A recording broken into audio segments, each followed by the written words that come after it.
something I want to talk about is when we wake up at 3 o'clock in the morning, almost every night. I feel like for me, there was a time where it was every night without fail. Now I'd say it's like 60% of the time.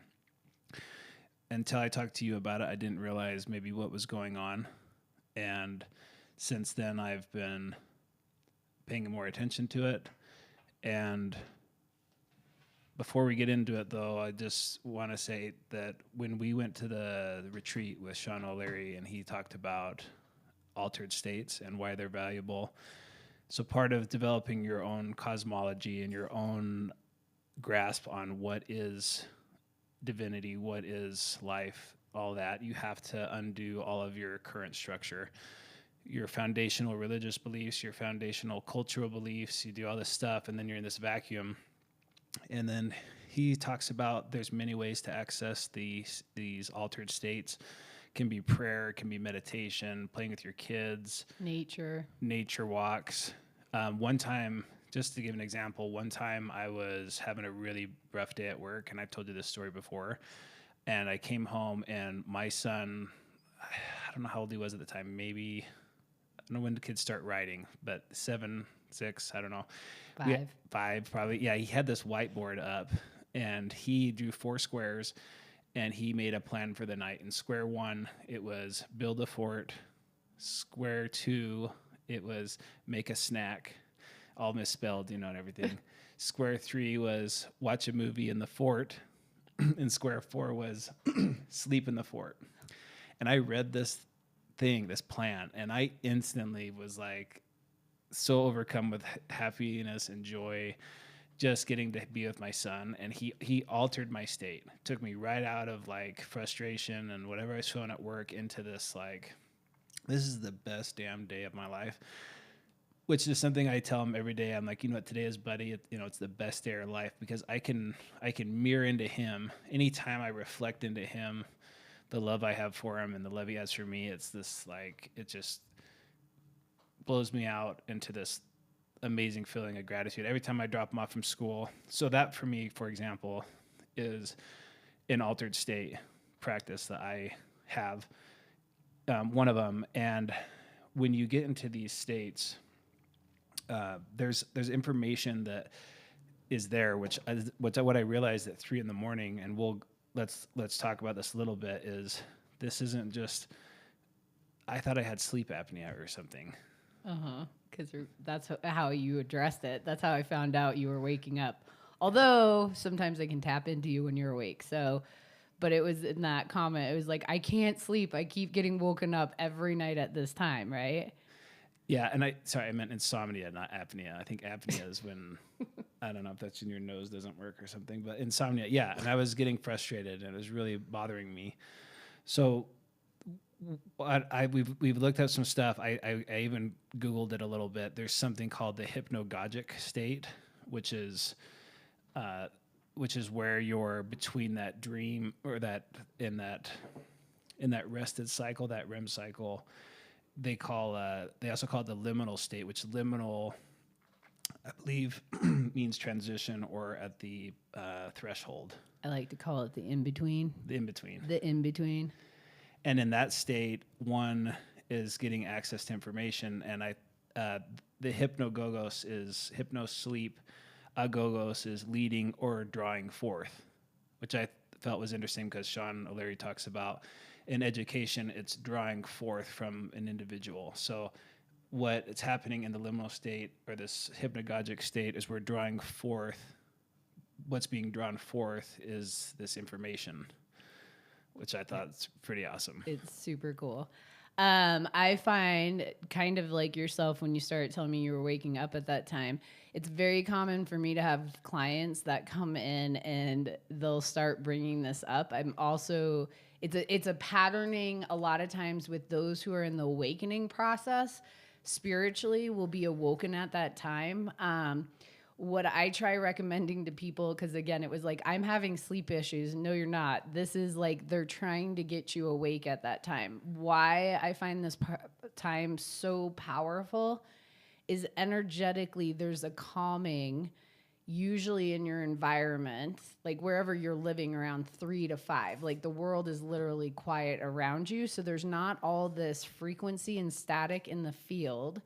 They're able to drop down more information, and you are in, I call it, well, you can give the scientific term, but I call it the in-between. So the veil is very thin. And so for those who haven't started practicing or like haven't had natural abilities, this is a perfect time to marinate and start. And what I tell people is start paying attention. Like, what is it that woke you? A lot of times people would say too, I was like in a dead sleep and it's like almost somebody like woke me, but nobody was there. It's like, because it was spirit, and it's usually learning lesson time. So, and another thing that Sean said on the retreat too, which is amazing, is the seeding of dreams, right? So there's another way you can start seeding your dreams and then getting awoken to the lessons of it. What I find personally, what I found with others, is it's more of a lesson time, like it's spiritual time. So it's not what I found for myself and my clients. It's not so much like a digesting or like a distilling of maybe even your own stuff, as much as like a learning of the depths of what's going on in the energy fields, or a spiritual lesson or something that is of meaning to you, to also draw that part out of you. Yeah. And I failed to mention too, kind of before that, why even take an interest in drawing out that information? What is it for? And why develop your own cosmology? Why do all this stuff?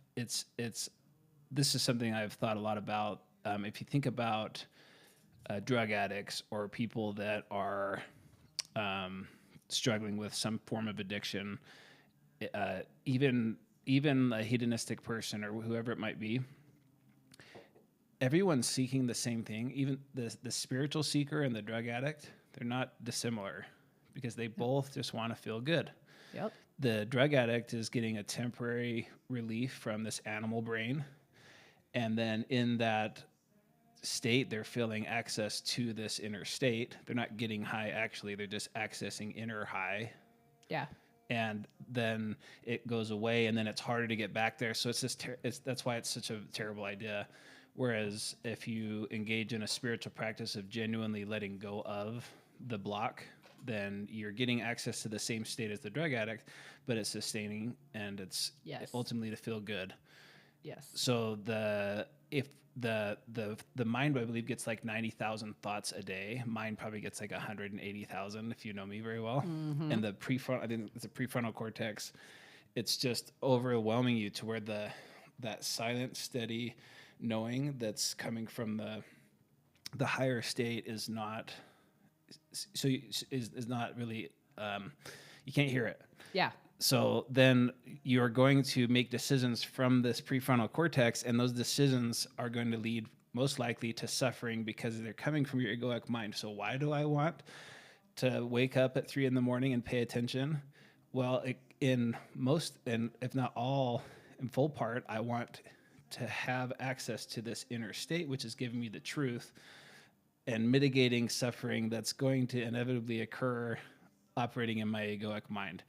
So there's many methods to do it. One of them, this is just one we're talking about today. The seed dreaming is a really cool one too. That's where you get into what they call lucid dreaming, where you're actually, you're asleep, but you stay asleep and you're able to work with your dreams. Yes. Yeah. Which have you ever been able to do that? Uh-huh. You have? And of course I've been practicing the last couple weeks. So yeah, it's fascinating. And I've had like quite a few where I'm in the dream and I'm like, do I want to do, like, where there's an awareness and I'm able to shift and move in the dream. But I'm just starting that. Yeah. Yeah. But the seeding of the dreams, why I was bringing that up earlier, for me, what I work on is seeding the dreams. A lot of times, like before I'm going to sleep, and when we're talking about this liminal space or this in between at 3 to 5 in the morning, is where I get my learning lessons. So like when I'm learning something, I will see my dream. So I'll be like, show me more. It sometimes will present in the dreams, but it's also coming into that 3 or 5 o'clock. Like, so as soon as I'm being awoken, it's like, it's learning a lesson for me, and I know it, and I'll wake up and I'll come to, I'll go to wherever it's drawing me to. I'll hear certain things. that will prompt me to maybe look something up on the internet to give me more information, and then I'll meditate. But I'm in this space where, and again, it's quiet. Not only is your egoic operating system quiet, everything in the field is quiet. So it's a really great time to grasp those things where you can hear them. I personally find the spirit until I've gotten like really comfortable. I mean, I'm practicing it, right, all the time. Now I'm working it all day, immersed in it. But at the very beginning, it's hard to hear. And that's what I try articulating to people, and it doesn't come in. I always say, wouldn't it be nice like if like God came down with like an angel in a FedEx delivery suit and was like, here's your learning lesson. But that's not how it works. It's real quiet. It's a whisper. So part of this state of being in that 3 to 5, it's quiet. So you're able to hear it a little bit better. You have more of a direct channeling to it. And again, it is in the in-between. You're usually coming from a sleeping state. You're not like, I find when I'm in those learning times usually I get woken up. Now they're letting me sleep to like 4, which is really nice. But I feel like I'm never fully awake in that. Like I'm kind of in this kind of not groggy, because I'm very alert actually, but I'm in this very flow state, like where I'm not fully awake and not fully asleep. That sounds like the threshold, the liminal area. That's what the in-between, or we call that. So in yoga nidra and dream yoga in Tibetan Buddhism, these are practices that have been going on for a long time. It was 1913. It looks like Frederick Van Eden coined the lucid dreaming part from like a psychology thing, but there is a study found galantamine, which I guess is this like Alzheimer's medication, will enhance lucid dreaming. Not saying go take that, but they're finding out that, that's helping people kind of pilot their dreams, which is super cool. But what a cool practice. It's not all, and it could be problem solving, could be other things.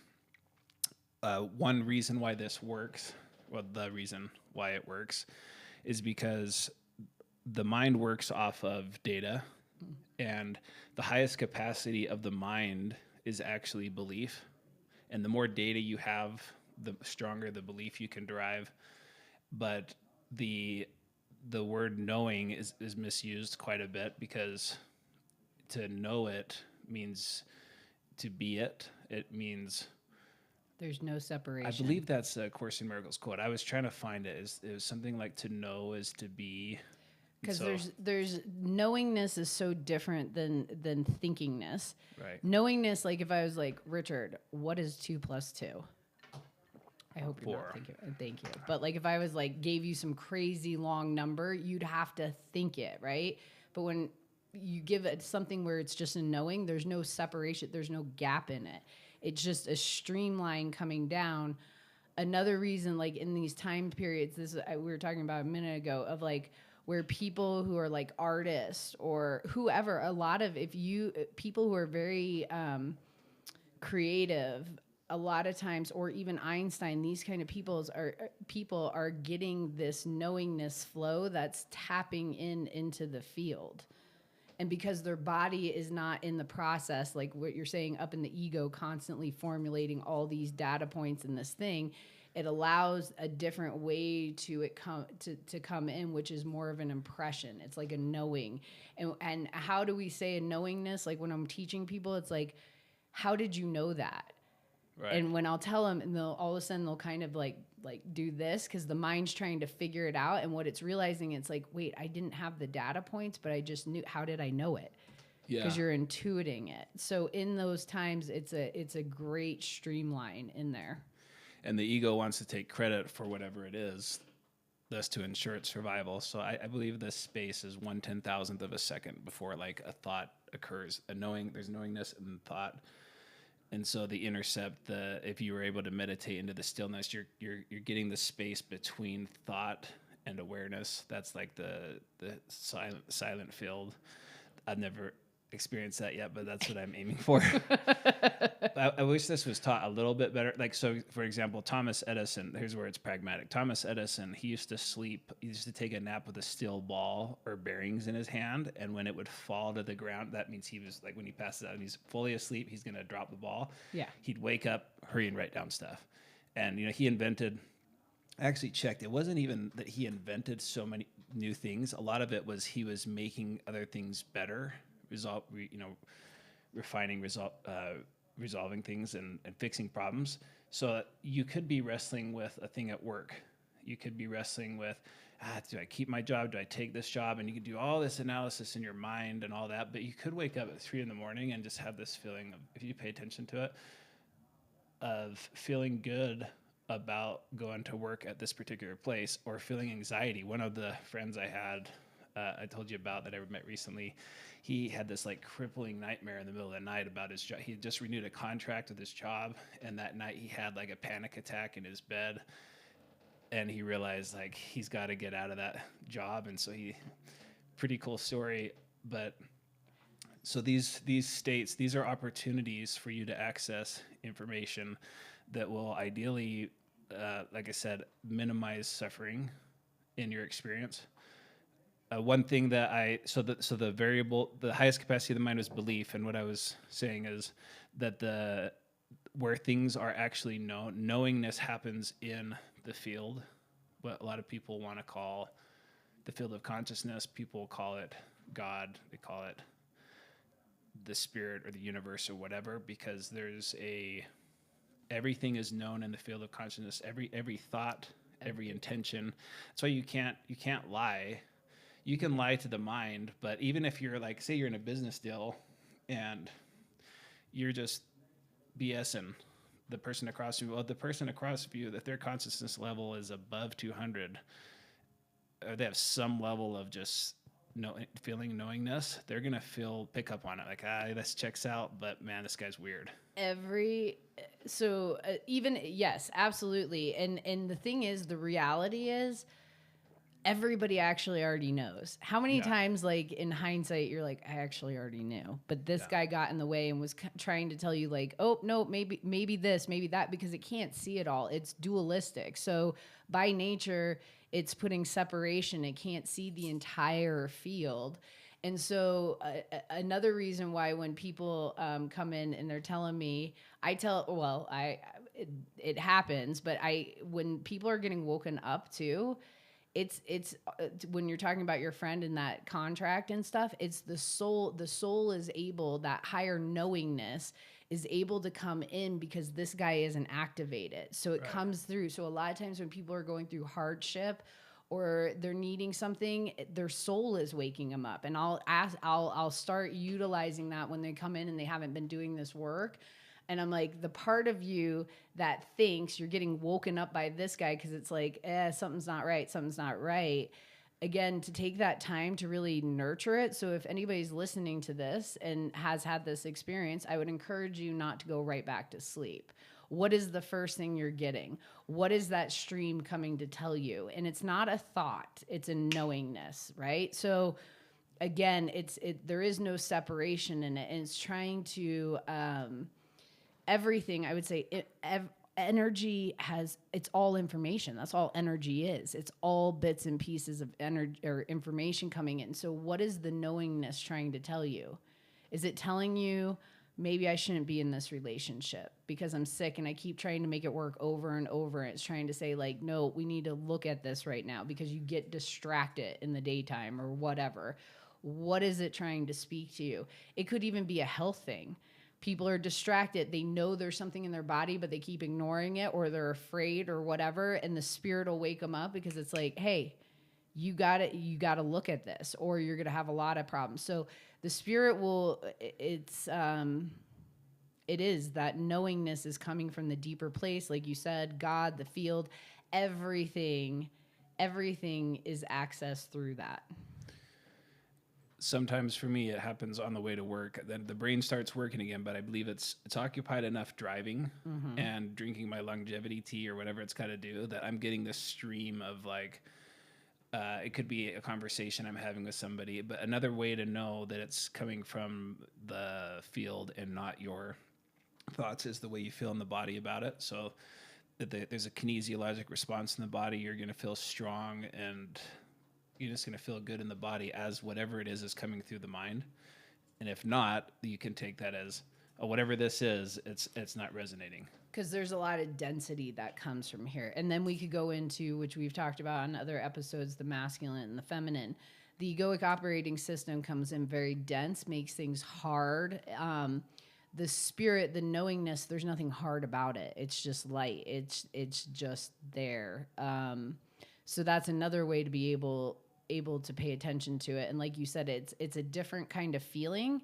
It's not coming from up here. It's coming from usually around the middle of your body. It has more of a strength to it. It's and the reason why there is strength in that energy field, quite frankly, is there's no separation. There's nothing to weaken it.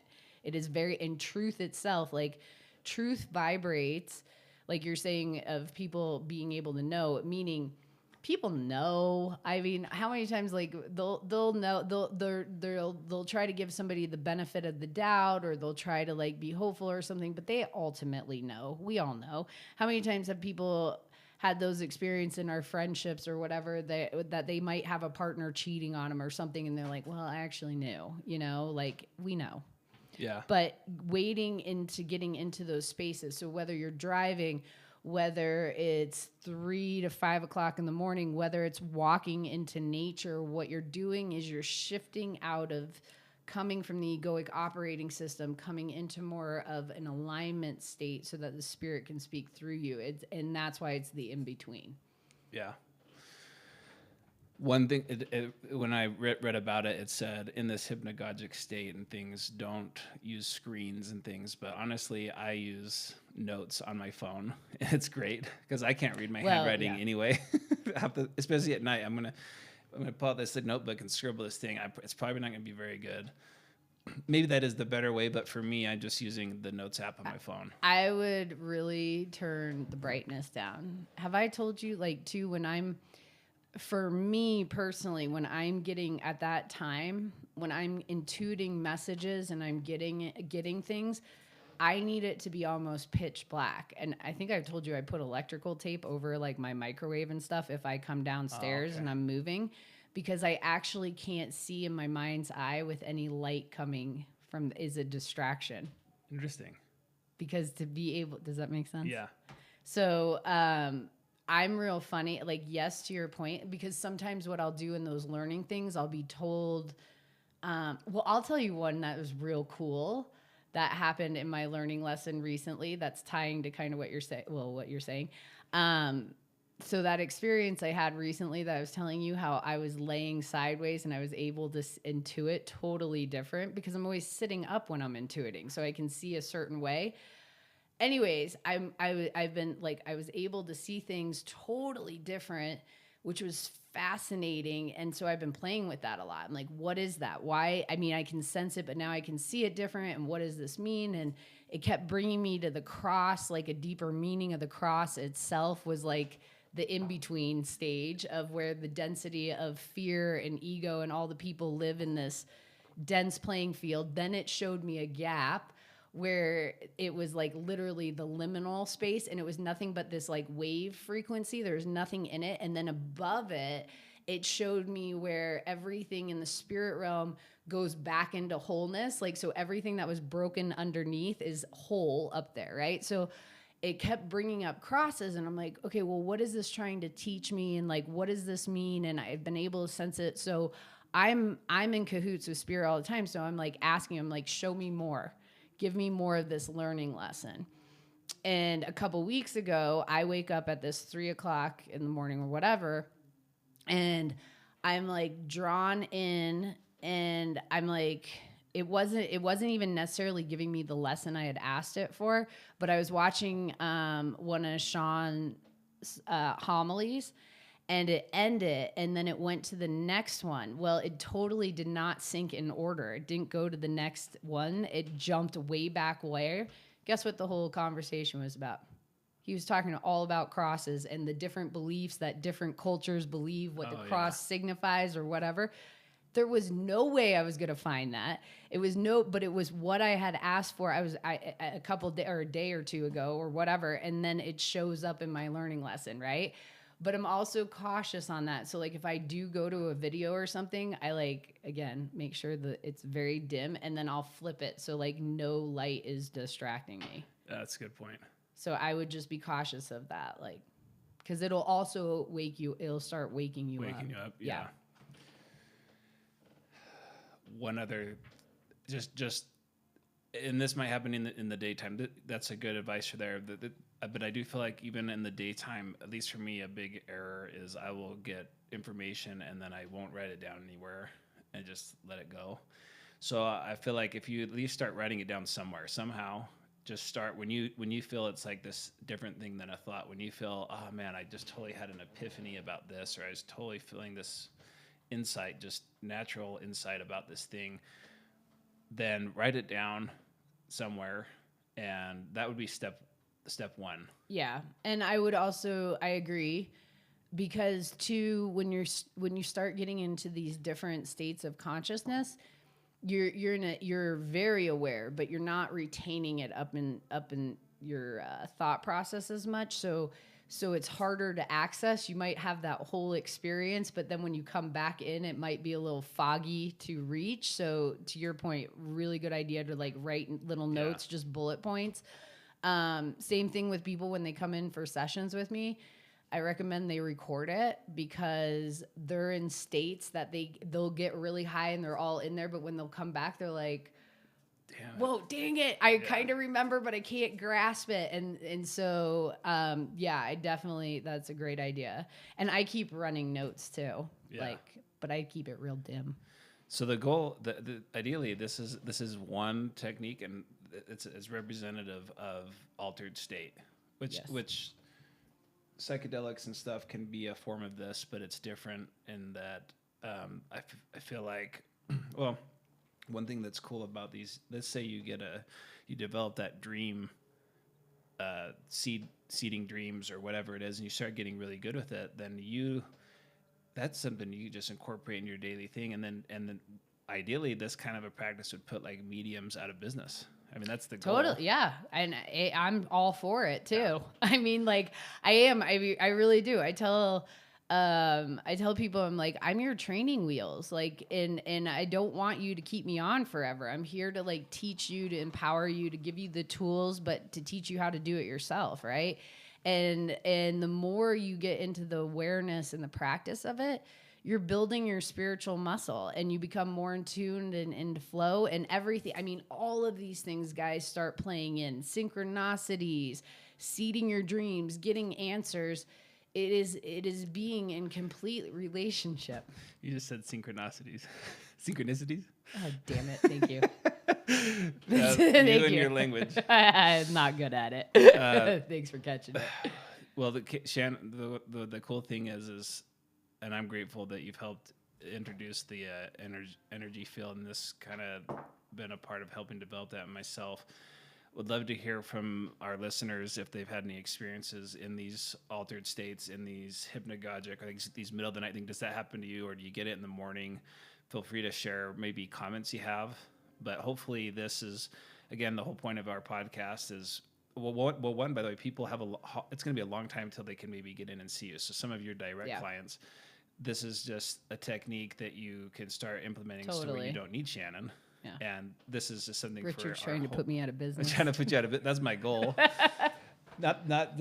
It's more just there aren't enough people. There isn't enough supply to help people navigate this field. Yeah, and my whole purpose here is to help liberate people. So whether you're coming into my office or not, there's patterns and certain tools, techniques that I've seen that have been very helpful for myself and for clients. And a lot of this, and two, the thing is, even the thing we're talking about, these go back this is ancient practices, back in a lot of cultural, way before they had technology and all this stuff. They're very in tune. So all of these tools are tools and practices to help you come back home, to come back into alignment, to come into wholeness, to be able to not have the burdens or the separations or the beliefs, and giving tools. Why not? I mean, like, how freaking cool is that? It is cool. It is cool. It's magical. So we hope that everyone enjoyed this tool, this little bit on liminal state and accessing the divine, so that you can alleviate suffering in your life. And hopefully this serves and helps. Please share your experiences and let us know what you've experienced yourself. And the next episode, or one of the future ones, will get deeper into cosmology and how important, like, this tool we're talking about is to establishing your own personal cosmology, which is what's going on in the world today. I feel like a lot of people are leaving their religion or their job, or they're trying to. It's a very scary place. Yep.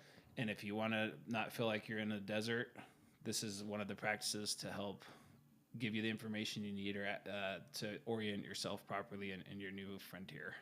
Amen to that. I agree. So thank you. And yeah, like you said, if anybody shares stories, sharing stories are really important. The more we share these stories or experiences, it helps people relate to their own experiences. So we would love to hear from you guys. All right. Well, thank you all. Thanks for floating. See ya.